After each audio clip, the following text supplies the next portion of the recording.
Hello everybody, welcome to online module number 8 for ManEc/Fin 453. Today we will be discussing the basics of the residual income model. Now if you remember, the last 3 modules that we've been working on have all focused on the discounted cash flows model. We started with a simple model, then we started to insert some dynamic inputs, and then we finished with simulation analysis. Turns out there are many models that can be used to value a company. The discounted cash flows model is certainly one of the most commonly used. But another popular model that's gaining traction empirically is the residual income model. And so today we want to talk about how to build a residual income model. Now my guess is most of you are less familiar with the residual income model than you are with the discounted cash flows model. I know that you've seen the discounted cash flows model in other settings, so we may have to spend a little bit more time today just understanding the model itself. Really, there aren't any new Excel tips or tricks I want to show you today. Today is just about allowing you to practice in Excel building this model that I think might be new for a lot of you. So I'm not really going to be throwing in any new Excel tricks. This is mostly going to be about practicing finance in Excel. So our goals are pretty simple for Module 8. We just want to review the basics of the residual income model, and then we want to go ahead and build a basic residual income model with dynamic inputs. So we'll leverage on a lot of the things that we did previously in the discounted cash flows model, but we're not going to worry about simulation analysis. You've seen how to do it. It's certainly helpful. I would recommend it, but I won't require it in this module. We'll just build the model with its inputs. Okay, so the residual income model starts from this foundation. The residual income model assumes that the fundamental value of a company is the net book value of the company plus a premium. So the net book value is easily obtained by looking at the balance sheet. The only difficult part of this is what drives the premium. Well, in the residual income model, it's assumed that the premium is the sum of the present value of the expected residual earnings. The residual earnings are earnings in excess of those that are predicted by the book value and the cost of equity. So mathematically, the residual earnings in any given period are the earnings in that period less the book value at the end of the previous period times the cost of equity. The intuition behind residual earnings is this. Companies have net assets, and those net assets are expected to generate a return. Specifically, those net assets are expected to generate the cost of equity. So if you take the net assets at the end of the last period and multiply it by the cost of equity, that term inside the parentheses represents the earnings that we expect. Any earnings on top of that, so the earnings that we actually get or forecast, on top of this term right here, those represent residual earnings, or earnings in excess of those that would be predicted by the book value and the cost of equity.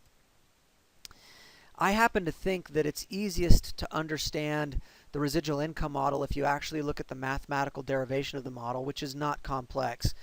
We could talk intuition, and maybe we'll do that, but I think when you see the math, it will make a lot of sense. So here's the mathematical derivation of the residual income model. First off, we operate under the assumption that dividends are simply earnings less the increase in book value. This is a very simple concept. If a company generates earnings, they can only really do 2 things with them. They can either pay out dividends or they could do stock repurchases. So they could pay out dividends or they could put it in retained earnings. Those are the 2 general places where we put earnings. So if you take earnings and subtract out the increases to retained earnings, that should be your dividends. Another way of thinking of it is this. If you took this term onto the other side of the equation, then you would have dividends plus the increase in retained earnings would equal earnings. So that's an important foundational piece of the mathematical derivation. Just as a shortcut, we're going to use the symbol rho to indicate 1 plus the cost of equity. That will ultimately be our discount factor. So what we're going to do is we're going to derive the residual income model in a one period setting. So we start with this. The fundamental value, or the price of a stock in a 1-period model, should just be the price of the stock at the end of that 1 period plus the dividend paid that period. Those would be all of the cash flows that the investor would receive. So take all those cash flows and discount them back 1 period. So all we're saying is that the price of a stock should be the cash flows in the period discounted back one period. Well, we can substitute out the dividend with what we've already defined up here above. And so we do that. We just swap out D1 for this definition. Now the next step is to simply do some rearranging.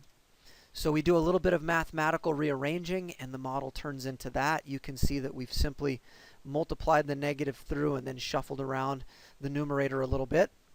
Now the next step is the most perplexing in the model, but it doesn't have to be, and I'll explain to you what's happening.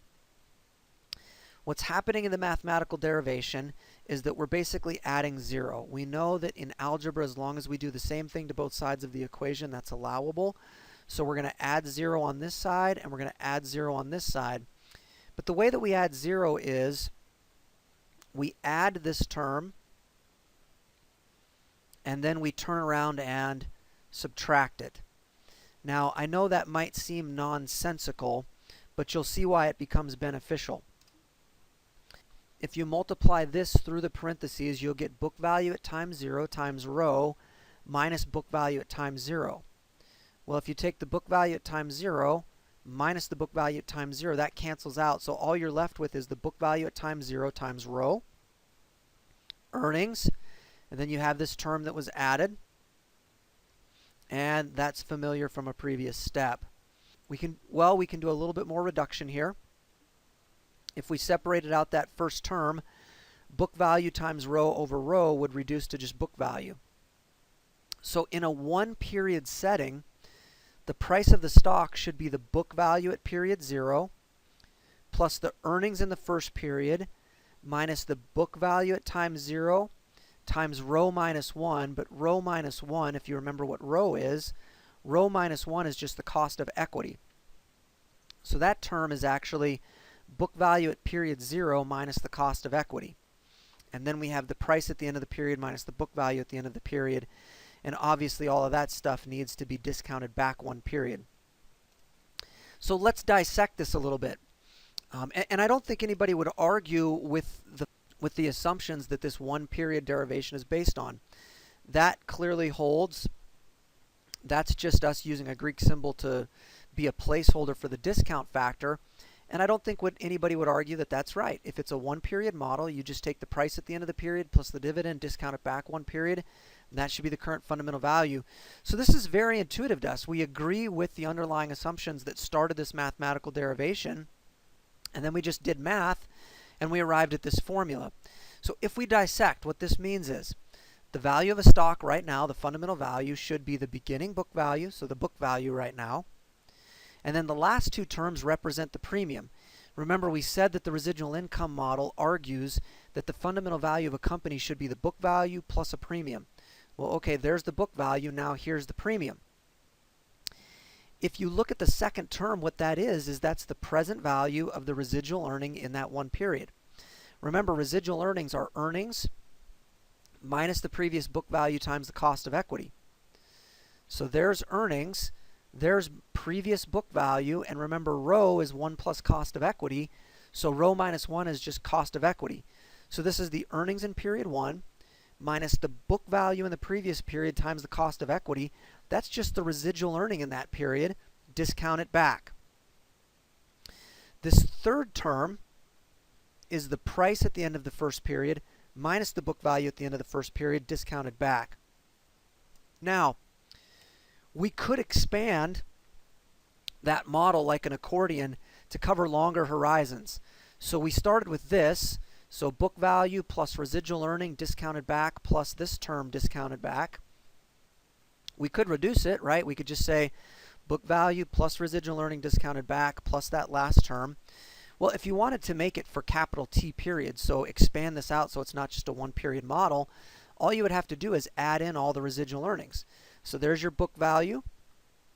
First period residual earning, discounted back. Second period residual earning, discounted back.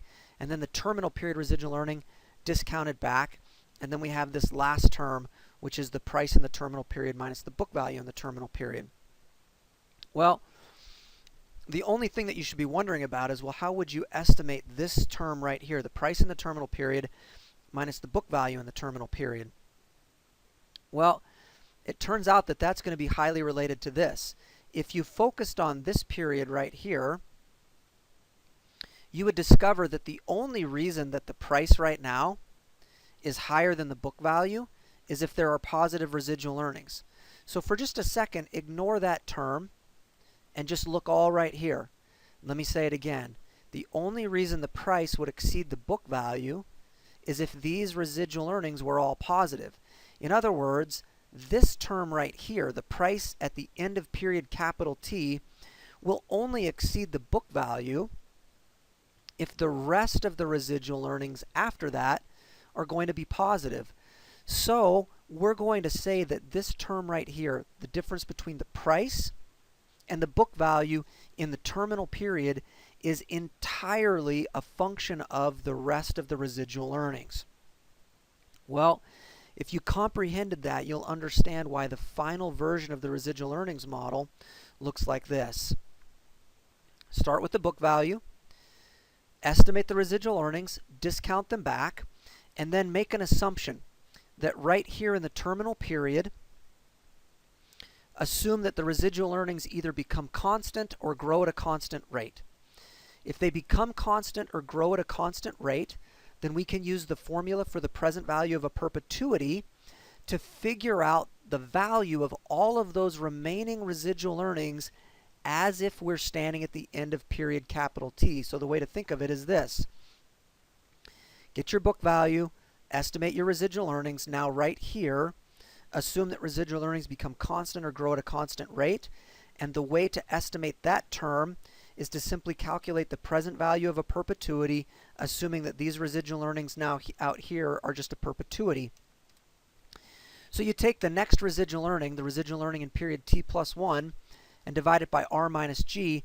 That's just the formula for the present value of a perpetuity. Remember, the present value of a perpetuity at period 0 is the cash flow in period 1 over R, the discount rate, minus that growth rate in the perpetuity.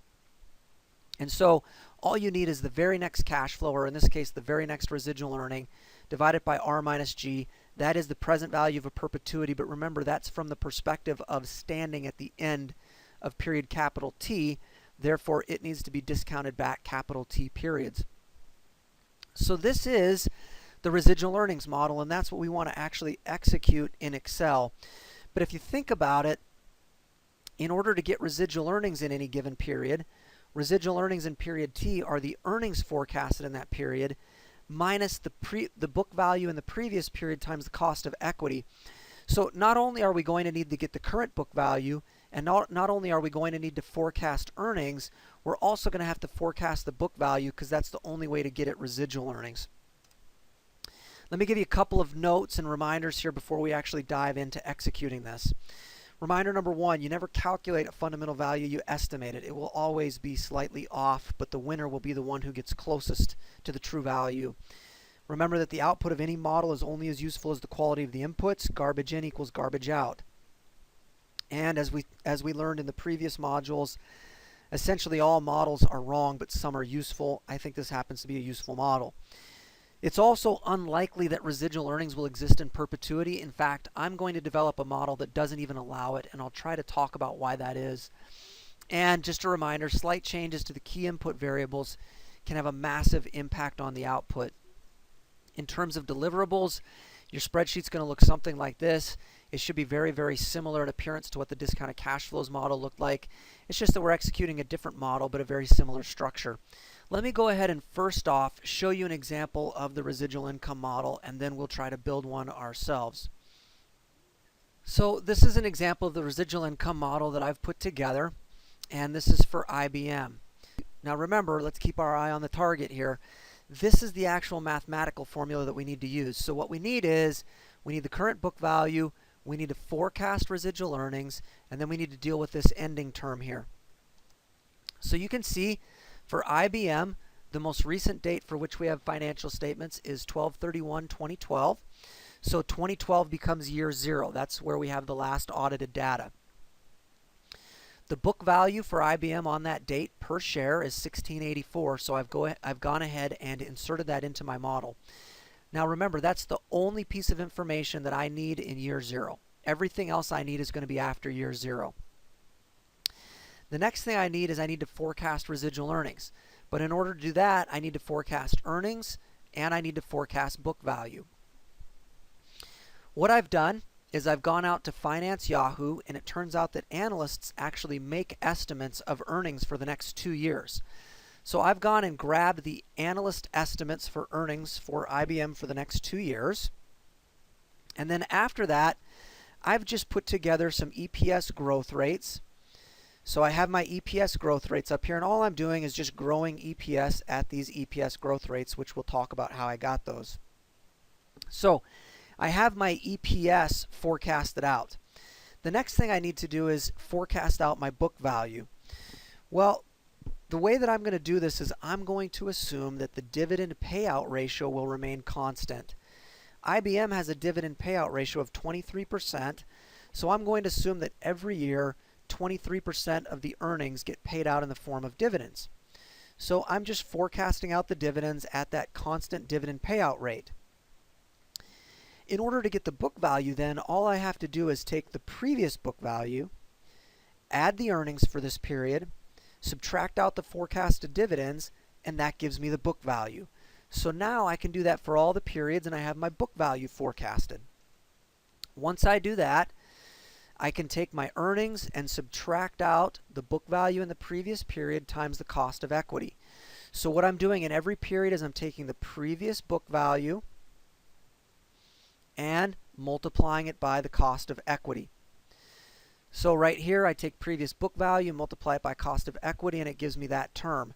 So in order to get residual earnings, I just have to take my earnings forecast and subtract out that term right there, the book value times cost of equity, and that gives me my forecast of residual earnings. Once I have residual earnings, I just need to discount those back. My discount factor is just going to be 1 plus my required rate of return, or 1 plus the cost of equity, raised to however many periods out we are. So obviously 2013 would be 1 year out, 2014 would be 2 years out. So those are all my discount factors. And then all I do is take the residual earnings divided by the discount factor, and that gives me the present value of all the residual earnings. I add all those up, so that's the sum of all of the present values of the residual earnings.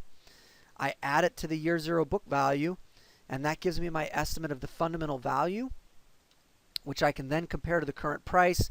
I can come up with estimated mispricing and make a buy or sell decision. So that's an example of the basic residual income model. Now, the only thing I really want to talk about is what happens with residual earnings as we move out. I'm of the opinion that it's unrealistic for a company to earn residual earnings in perpetuity. So what I do is I force my model basically to either hit 0 residual earnings, or I just cut it off at some point in the future where the present value of the residual earnings become unimportant. You can see just by the pattern of what's happening in my model, for IBM, their residual earnings peak out in 2021, and then they just start to slowly decline. And eventually what you'll see is that these residual earnings go all the way to 0. So again, in my model, I force the residual earnings to either hit 0 or just become unimportant because the discount factor gets so large. What that does for me is it makes it so that I never have to do this. I don't ever actually consider residual earnings in perpetuity. I just expand this residual earnings part of the model all the way out until residual earnings hit 0. So for our purposes, this entire term drops off. Let me now show you how we execute this model. Okay, so the first thing that we need to do in constructing our model here is we need to go and get all the inputs. Now it turns out that a lot of these inputs can be brought in using the RCH get element number function, and so to try to expedite things, I've already gone and located exactly what the element numbers are. If you don't trust me, you can go look it up on the element number list. So each of you have this on your computers at this point. And if you want, you can go in and look at these element numbers and make sure that I'm right. But just to make things go faster, I've already identified those numbers myself. So the first thing we want is the date of the financials. So we want to know the last date for which we have audited financial statements. So we do the RCH get element number, and we get the ticker symbol. And it turns out that we want that particular element number, which is 3302. And I'm going to hard code that in, 3302. And remember, we only want the last 10 digits on the far right of that. This is just like we did with the discounted cash flows model. We're just taking the 10 far right digits to get the date. Then in order to get the year, we just take the year of the date.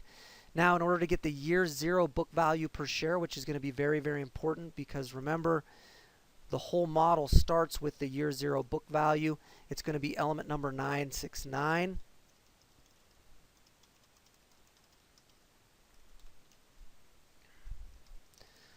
Like so. And then we want to get the year 1 EPS forecast. Remember, the analysts actually put out a year 1 and year 2 EPS forecast. That's element number 595. So RCH get element number, ticker symbol, and 595. And there it is, except we wanted to do this for IBM, didn't we? So that's the book value for IBM. That's the EPS forecast for IBM. Now, just to be safe, I want to look at what year that EPS forecast corresponds to. Hopefully it's the next year. It's the year right after 2012.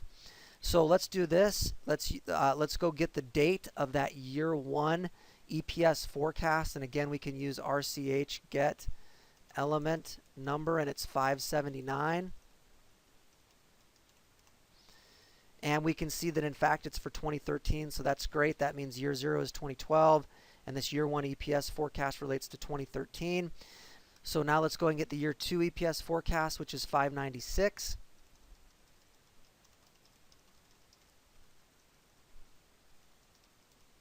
And we also want to get the year that that correlates with, so we'll use RCH get element number, and this time it's 580. And then we want to get the 5-year EPS growth rate, because remember, in order to get these residual earnings, we're going to have to forecast actual earnings. So we're going to need a growth rate in EPS. So we can get the 5-year EPS growth rate from the analyst, which is contained on Yahoo. It's at 621 in the element number list.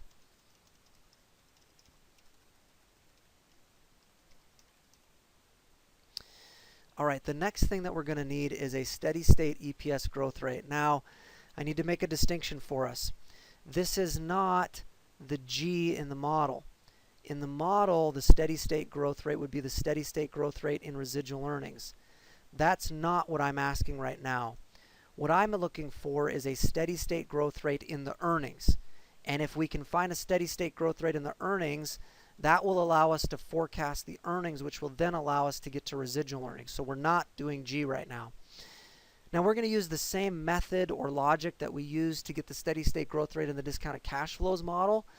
Remember, we took the lesser of the average annual growth in nominal GDP over the last 30 years, or the 5-year EPS growth rate, which we just found. And remember, we used the Fred add-in to figure out the average annual growth in nominal GDP over the last 30 years.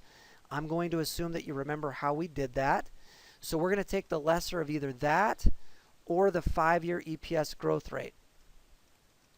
So I'm just going to take the minimum of either that or the average annual growth in nominal GDP.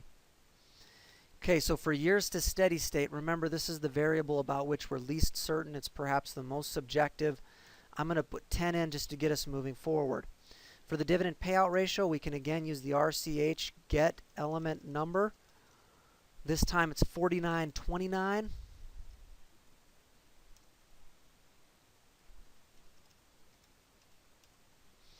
To get the risk-free rate, we're going to use exactly the same methodology that we used in the discounted cash flows model. Remember, we went and got the average yield to maturity on 20-year bonds over the last 5 years. I have to divide that by 100 to turn it into a decimal. Let me say that one more time. Remember, to get the risk-free rate, we went and got the average yield to maturity on a 20-year treasury bond over the last 5 years.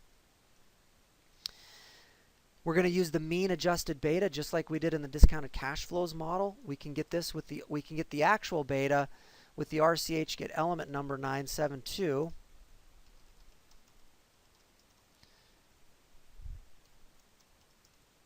So that's the beta.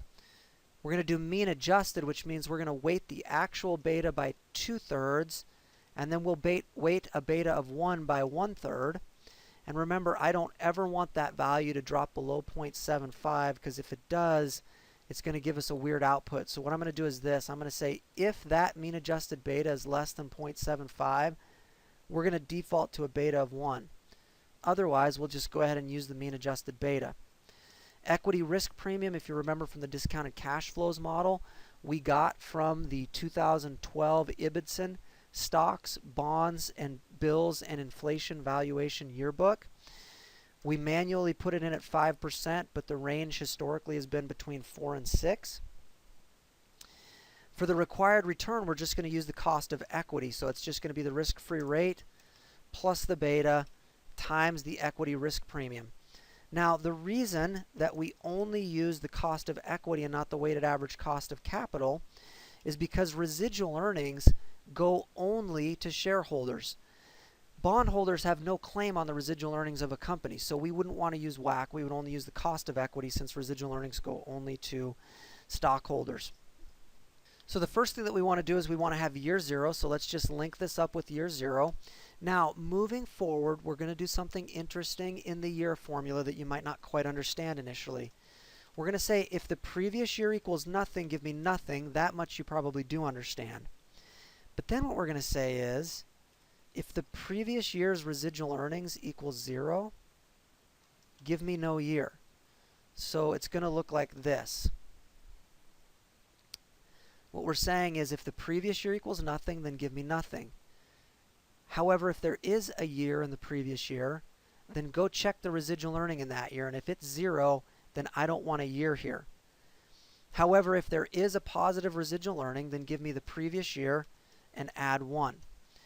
The reason we're doing it that way is, remember from the module that I showed you, or the example that I showed you, remember our model is going to end when residual earnings hit 0.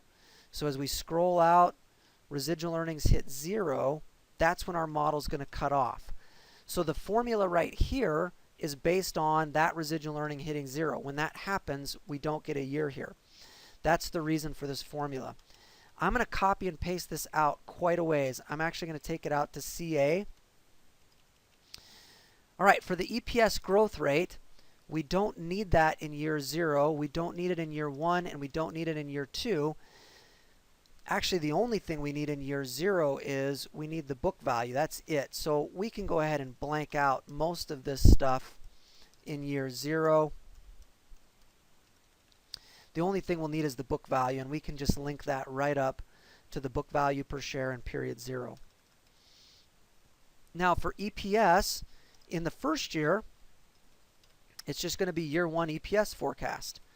In the second year, it will be year 2 EPS forecast. But after that, what's going to happen is we're going to create an EPS growth rate. And the way we're going to get this EPS growth rate is, here's year 1 and 2. Years 3, 4, and 5 will be our 5-year EPS growth rate. So that will be our 5-year EPS growth rate right there. And then after that, we're going to slowly ratchet it down until we hit our steady state EPS growth rate in the terminal period. So what we'll do is this. It's going to be a little bit involved. We're going to say if the year equals nothing, give me nothing.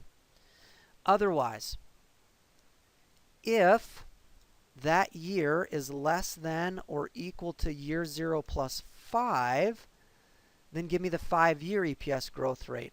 Otherwise, if that year is greater than year 0 plus years to steady state, then just give me the steady state. Otherwise, so now, and I know this is an involved formula, but all we've said so far is if the year equals nothing, give me nothing. If it's less than year 0 plus 5 years, give me the steady state growth rate. However, if the year is outside of the terminal period, then just give me the steady state growth rate. Lastly, we need to talk about what if the year is in between year 5 and the terminal period. If that's the case, we need to slowly ratchet it down. So what we would do is we would take the previous year EPS, so we would take G4, which is the previous year EPS, and we would subtract out whatever increment needs to be deducted to slowly get us to the steady state growth rate. Well, we need to go from 9 down to 5, And if you think about it, we have 5 years to get there. Specifically, we have years to steady state, but we've already chewed up 5 of those years in the model. Whole lot of locking in that needs to be done. So lock in all the B columns. And let's walk through the formula one more time. If the year equals nothing, give me nothing. If the year is less than year 0 plus 5, then give me the 5-year EPS growth rate. If the year is greater than year 0 plus years to steady state, then give me just the steady state growth rate. Otherwise, take the previous year EPS and ratchet it down. By how much do we ratchet it down? That's the total distance we need to travel. And we have years to steady state minus 5 to get there. That formula should work for us. Now the EPS is very simple. It's just if year 0 equals nothing, give me nothing. Otherwise, give me previous EPS times 1 plus this growth rate. Dividends. We're just going to say if the year equals nothing, give me nothing. Otherwise, take the EPS and multiply it by the dividend payout ratio. Book value. Again, we'll say if year equals nothing, give me nothing. Otherwise, take the previous book value, add current earnings, subtract out dividends. Because remember, the earnings that we have can either only go to dividends or to book value. So right here, what we need to do is if year equals nothing, give me nothing. Otherwise, take previous book value, and that's important, previous book value, times the cost of equity, lock it in. Now, for residual earnings, we're going to say if year equals nothing, give me nothing. Next, we're going to say if you take the EPS and you subtract out that book value times cost of equity. So that's residual earning. If that's less than 0, we just want the residual earning to be 0. If it's positive, however, then we want to actually see the residual earning. For the discount factor, we're just going to say if the year equals nothing, give me nothing. Otherwise, give me 1 plus this discount rate raised to the number of periods. But remember, the number of periods is going to be that minus year 0. Lock in all the B's. All right, to get the present value, we're just going to, again, if the year equals nothing, give me nothing. Otherwise, take the residual earning, divide it by the discount factor. Now, let's check and see if we need to lock anything else in. Okay, that needs to be locked in. Anything in the B column is going to need to be locked in. Okay, so we should be able to roll these formulas forward. And we should be able to take those formulas all the way out to AC like we did earlier, or sorry, ACA. Like so. Now, we have to test it and see if it's working. And the way that we'll know that it's working is if our residual earnings hit 0, the model should stop. And you can see that, in fact, residual earnings hit 0 and the model stops. Now, it could happen that your residual earnings actually never hit 0. And in that case, your model will go all the way out to CA. It's not a problem because if your residual earnings go all the way out to CA, the discount factor is going to get so big that the present value of that residual earning isn't going to matter. Next step is we need to add up all the residual earnings. So we need to take all of these present values of the residual earnings and add them up. So I'm just going to sum all that all the way out to CA. And then we add that to the book value to give us the fundamental value. We compare it to the current price, so we'll just use the get Yahoo quotes, sorry, RCH, get Yahoo quotes. That's the ticker symbol, and remember we want L1. And we'll figure out the mispricing, so we'll take that minus the current price, and let's go ahead and divide it by the current price.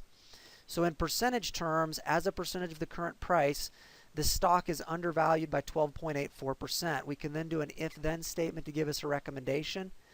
We could say if that mispricing is less than the risk-free rate, then we want to sell it.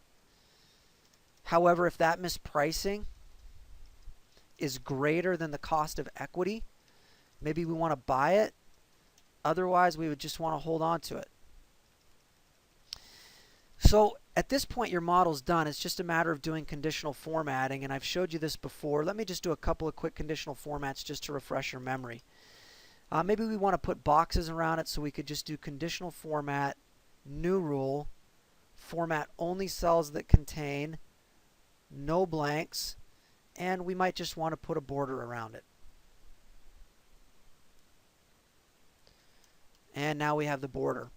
And then maybe put some color there. So conditional format, new rules, format only cells that contain, no blanks, and maybe we want to give it a little bit of color like that. And then maybe the last thing we want to do is get rid of these NAs. So wherever we see an NA, maybe we'll just do this. Conditional format, format only cells that contain specific text. And the text would be NA. And let's just black it out. And so there we have a working model. And you could do conditional formatting down here to make it so that that's red when you're going to sell and green when you're going to buy. But what you have now is you have a very dynamic, very powerful residual income model. You could use this in tandem with your discounted cash flows model. So one possibility is you execute a DCF, you execute a residual income, you maybe do method of comparables, you maybe employ one or two other models.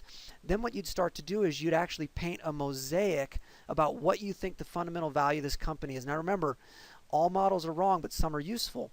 But let's say you executed the fundamental value using 5 different valuation models and they all say buy. That would be a pretty strong signal. Same if they all said sell. So what you're looking for is you're trying to kind of triangulate the true fundamental value using various models. And you can see that this is a really dynamic tool that you've created. You could put in Southwest Airlines and it's going to give you the result. You could put in McDonald's. It's going to give you the result. So again, you got a nice dynamic model. It gives you an alternative to the discounted cash flows model. It can serve as a check against your DCF results. Now, one thing we didn't do here is we didn't do Monte Carlo simulation. But I hope everybody can see that it wouldn't be that hard to actually execute Monte Carlo simulation. You can see a whole host of variables here that you might want to turn into distributions, whether they're just univariate normal distributions or if you wanted to create correlations between variables like we did in the DCF model, then you could do multivariate normal distributions. I hope you're able to complete the model. I hope you find it useful. If you have any problems, you can contact me or the TAs. Best of luck completing module number 8.